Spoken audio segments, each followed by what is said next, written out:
اللہ رب العالمین اپنے پیارے کلام میں ارشاد فرماتا ہے، لا يحب اللہ الجہر بالسوء من القول۔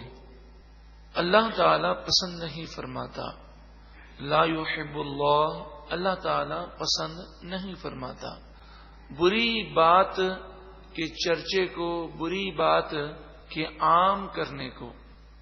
کوئی بری بات عام کرے، بری بات کا چرچا کرے، اللہ تعالیٰ اسے پسند نہیں فرماتا۔ تو مسلمان کے عیب کو ظاہر کرنے سے اللہ اور اس کے رسول نے منع فرمایا۔ الا من ظلم، ہاں جو مظلوم ہو اسے اس بات کی اجازت ہے کہ مظلوم انصاف حاصل کرنے کے لیے حاکم کے پاس جا کر ظالم کے متعلق یہ بتائے گا کہ ظالم نے مجھ پر یہ ظلم کیا، تو یہ گو کہ عیب ہے، یہ بری بات ہے، مگر وہ اپنے لیے انصاف حاصل کرنے کے لیے ایسا کر سکتا ہے۔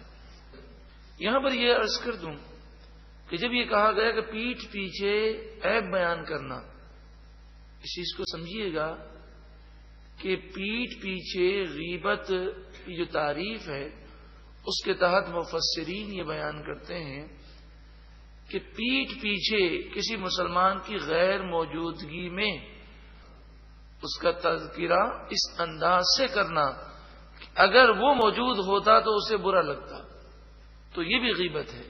مثلا کسی کے چلنے کی ایکٹنگ کر لینا، اس کے لباس کا مذاق اڑا لینا، حالانکہ لباس پہن کے تو سب کے سامنے جا رہا ہے، مگر جس انداز سے ہم نے گفتگو کی ہے یہ ہو بہو یہی گفتگو وہ سن لے یا دیکھ لے یا کوئی پہنچا دے تو اسے برا لگ جائے گا، تو سمجھ جائیے کہ آپ نے غیبت کی ہے۔ اور غیبت کا انجام یہ ہے کہ غیبت کرنے والے کی ساری نیکیاں اسے دے دی جاتی ہیں اور اس کے گناہ اس کے سر پر آ جاتے ہیں۔ تو غیبت سراسر نقصان ہے، اس بات کا خیال رکھنا چاہیے۔ غیبت کو پہچانے کیسے کہ یہ غیبت ہے یا نہیں ہے؟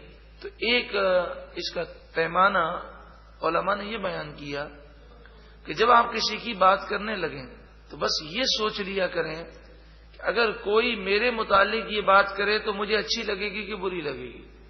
اگر آپ کو یہ محسوس ہو کہ اگر کوئی اس انداز میں میرے متعلق بات کرے تو مجھے بری لگے گی، تو پھر سمجھ جائیے کہ آپ غیبت میں مبتلا ہو رہے ہیں۔ جس طرح غیبت کرنا حرام ہے، غیبت کا سننا بھی حرام ہے۔ تو شوق سے اور لگن سے سنا جائے یہ بھی انسان گناہ میں مبتلا ہوتا ہے۔ لیکن بعض صورتوں میں کسی کی برائی کرنے کی اجازت ہے۔ مثلا ایک صورت یہ ہے، کوئی آپ کے پاس آتا ہے اور کہتا ہے فلاں کا رشتہ ہمارے گھر آیا ہے، بتائیے وہ لڑکا کیسا ہے؟ تو اس میں وہ عیوب کہ جو شادی کی صورت میں اس خاندان کو نقصان دیں گے وہ عیوب کا بیان کرنا جائز ہے۔ اس میں مقصد غیبت نہیں بلکہ اس میں مقصد مسلمان کو دھوکے سے بچانا ہے۔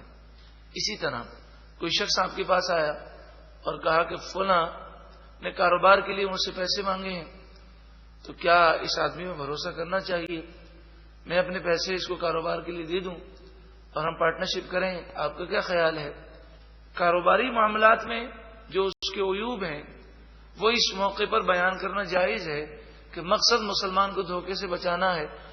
مثال کے طور پر آپ یہ کہہ سکتے ہیں کہ بھئی ویسے تو تمہاری مرضی ہے، لیکن پچھلے سال اس نے مجھ سے اتنی رقم لی تھی ابھی تک واپس نہیں کی اور یہ رقم کھا گیا ہے۔ تو اگر اس طرح کے معاملات ہوں تو بتانے میں اس نیت سے حرج نہیں ہے۔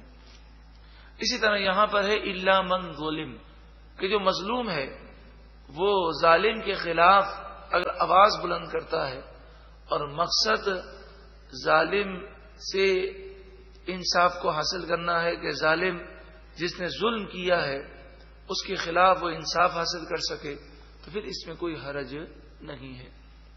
وَكَانَ اللَّهُ سَمِيعًا عَلِيمًا، اور اللہ سننے والا، علم والا ہے۔ ان تبدو خیرن، اگر تم بھلائی ظاہر کرو، او تخفوہ، یا تم اس بھلائی کو چھپاؤ، او تعفو عن سوء، یا تم برائی سے درگزر کرو، برائی معاف کر دو، کوئی تمہارے ساتھ برا سلوک کرے اور تم معاف کر دو، فإن اللہ کان عفوا قدیرا، پس بے شک اللہ معاف کرنے والا، درگزر کرنے والا قادر ہے۔ تم بندوں کو معاف کرو، اللہ تمہیں معاف فرمائے گا۔ درگزر کی عادت اور ایک دوسرے کو معاف کرنا یہ بہت ہی اچھی عادت ہے، ہمیں اس عادت کو اپنانے کی کوشش کرنی چاہیے۔ اس آیت کریمہ کی روشنی میں ہم یہ دعا کرتے ہیں کہ اللہ ہمیں مسلمانوں کی غیبت، تہمت، بہتان، چغلی، دل آزاری، بدگمانی، حسد، کینہ، بغض، عداوت سے ہمیں محفوظ فرمائے، ہمارے دلوں کو صاف فرمائے اور ہمیں مسلمانوں کا خیر خواہ بنا دے، اور اللہ ایسا کرم کر دے کہ ہمیں عفو درگزر کی عادت نصیب ہو جائے۔ ان الذین یکفرون باللہ ورسلہ، بے شک وہ لوگ کہ جو اللہ اور اس کے رسولوں کے ساتھ کفر کرتے ہیں، وَيُرِيدُونَ أَن يُفَرِّقُوا بَيْنَ اللَّهِ وَرُسُلِهِ، اور وہ چاہتے ہیں کہ اللہ اور اس کے رسولوں کے درمیان جدائی ڈالیں، فرق کریں۔ اس سے مراد وہ لوگ ہیں کہ جو بعض نبیوں پر ایمان لاتے ہیں اور بعض پر ایمان نہیں لاتے، کہ اللہ اور اس کے رسولوں کے درمیان وہ جدائی ڈالنے کی کوشش کرتے ہیں۔ وہ کہتے ہیں ہم اللہ کو تو مانیں گے لیکن فلاں فلاں رسول کو نہیں مانیں گے۔ ایسا نہیں ہو سکتا، جو رسول کو نہیں مانے گا گویا کہ اس نے اللہ کو نہیں مانا۔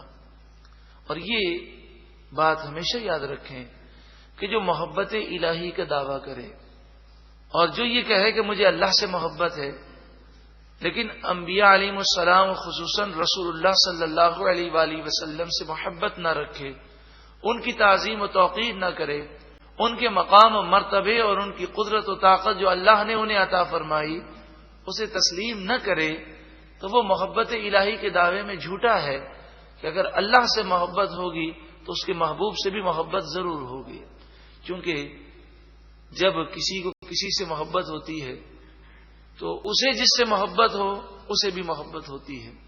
تو جب اللہ سے محبت کا دعویٰ ہے تو اللہ کے رسول سے محبت ہونا لازمی ہے۔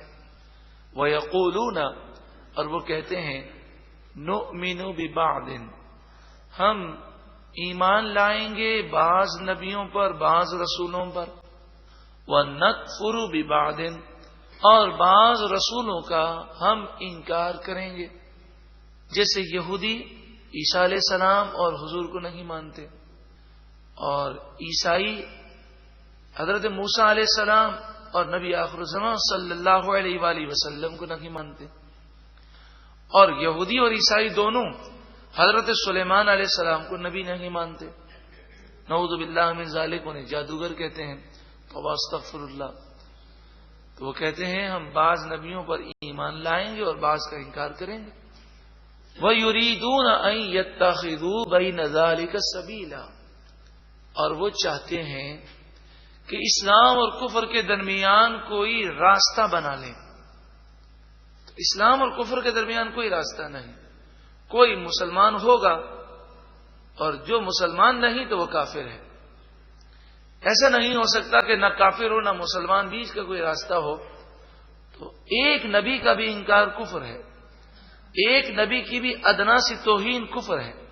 تو اسلام اور کفر کے درمیان ایسا نہیں ہو سکتا کہ انسان تہجد بھی پڑھے، نمازیں بھی پڑھے، اشراق چاش بھی پڑھے اور قرآن کی کسی آیت کا مذاق اڑا لے، کسی فرشتے کا مذاق اڑا لے، یا نعوذ باللہ من ذالک نبی اکرم صلی اللہ علیہ وآلہ وسلم کی توہین و بے ادبی کرے، کہے یہ تو ہمارے جیسے بشر تھے، انہیں تو دیوار کے پیچھے کا علم نہیں تھا، ان کے علم پر اعتراض کرے، ان کے مقام و مرتبے پر اعتراض کرے، توہین کر دے اور پھر سمجھے کہ میری نماز مجھے جنت میں لے جائے گی۔ نماز اس وقت مقبول ہوگی جب ایمان اور عقیدہ درست ہوگا۔ اگر عقیدہ درست نہیں تو نمازیں کام آئیں گی، نہ نمازیں کام آئیں گی، نہ زکوٰۃ کام آئے گی، نہ حج کام آئے گا، کیونکہ یہ اعمال ہیں اعمال سے پہلے ایمان کا ہونا ضروری ہے. ہاں ایمان ہوگا تو پھر نمازیں بھی برکتیں دیں گی اور حج بھی برکتیں دے گا. بلکہ ایمان کے سلامتی کے ساتھ دنیا سے چلا گیا اور نمازوں میں یا دیگر اعمال میں کوتاہی ہوئی، پھر بھی وہ سزا پا کر جنت میں ضرور جائے گا. اور ایسے بھی لوگ ہوں گے، اللہ تعالیٰ غفور الرحیم ہے، گناہگار ہوں گے لیکن ایمان کی سلامتی کی برکت سے اللہ تعالیٰ کرم فرمائے گا اور انہیں جنتی بنا دے گا، وہ ڈائریکٹ جنت میں چلے جائیں گے. اصل بنیادی چیز ہے عقیدے کی درستی، صالحین کے عقائد اور نظریات کو اختیار کیا جائے. تو عقیدہ درست ہوگا تو پھر اعمال فائدہ دیں گے. اولئک هم الکافرون حقا، یہ پکے کافر لوگ ہیں. وَأَعْتَدْنَا لِلْكَافِرِينَ عَذَابًا مُهِينًا، اور ہم نے کافروں کے لیے ذلت کا عذاب تیار کر رکھا ہے. وَالَّذِينَ آمَنُوا بِاللَّهِ وَرُسُلِهِ، اور وہ لوگ جو ایمان لائے اللہ پر اور تمام رسولوں پر. وَلَمْ يُفَرِّقُوا بَيْنَ أَحَدٍ مِّنْهُمْ، وہ رسولوں میں سے کسی کے درمیان فرق نہیں کرتے ایمان لانے میں، یعنی سب پر ایمان لاتے ہیں. ایسا نہیں کہ کسی پر ایمان لائیں اور کسی پر ایمان نہ لائیں.